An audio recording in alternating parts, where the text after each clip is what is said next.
ఎవరికీ తెలియదు. మొత్తం అన్నీ ఒకటే బ్రాండ్, సాయి బాలాజీ వైన్స్.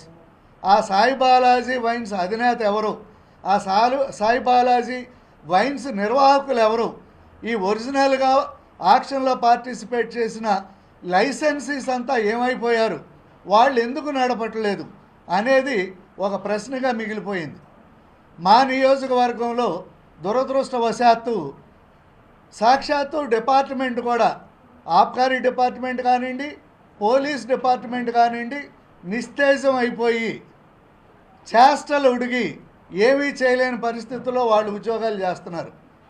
అదే క్రమంలో మా పార్టీ నాయకులు కానీ ప్రతిపక్ష నాయకులు కూడా ఎవరో నోరెత్తకుండా వాళ్ళందరినీ భయభ్రాంతులకు గురి చేసి వాళ్ళ మీద రకరకాల కేసులు పెట్టి వైసీపీ ప్రభుత్వంలో కన్నా కూడా దారుణంగా మా నియోజకవర్గంలో ఒక వ్యక్తి తన స్వార్థం కోసం, తన ఆర్థిక స్వావలంబన కోసం, తను లోగడ ప్రకటించిన పార్టీని, ప్రత్యేక పార్టీని పెడతానన్న నినాదంతో ఆ పార్టీని మళ్ళీ ఏర్పాటు చేసుకోవడానికి, దానికి ఆర్థిక నిధులు సమకూర్చుకునే దిశగా అందరినీ నోళ్లు మూయించి ఏకఛత్రాధిపత్యంగా బడుగు బలహీన వర్గాల ప్రజల నుండి జలగల్లా రక్తం పీలుస్తూ సీసాకి 10 నుండి 50 రూపాయలు ఎక్సెస్ వేసి